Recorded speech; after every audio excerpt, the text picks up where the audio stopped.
Tracy with Bewitched Crafts. I've got a really unique project for you today with a dollar store find. We're making album covers for smash books. Let's get started. Are you ready to get started on your first smash book?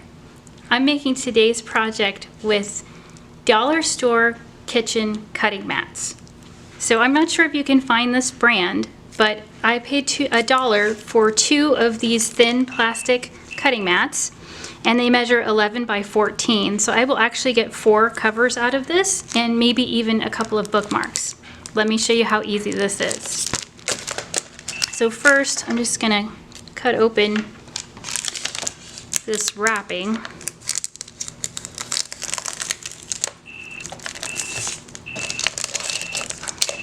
And take them out.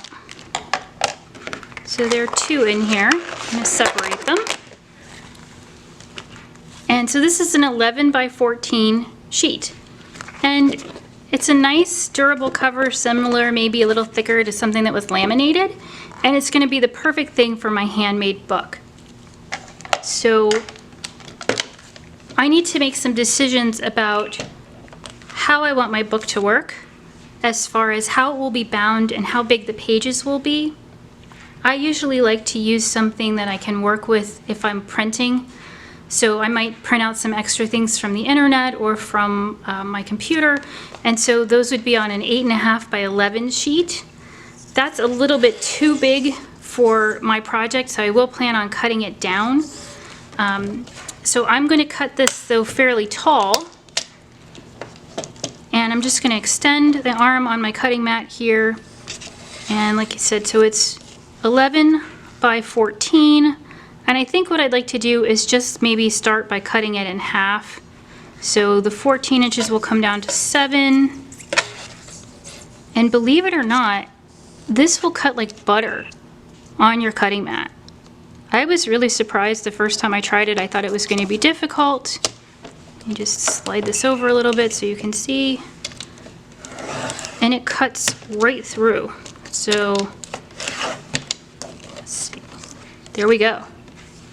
Now, in putting it together, if I leave it just like this, then I can bind it on this rough edge and have rounded corners here. Now, I may choose to cut it down depending on what type of paper I put inside. But for right now, I'm thinking this looks really good because it works really well with something that I print. And so all I need to do is create the binding. And with this, you have 2 easy options. You could do a disc bound, which you'll need to get discs and decide the placement.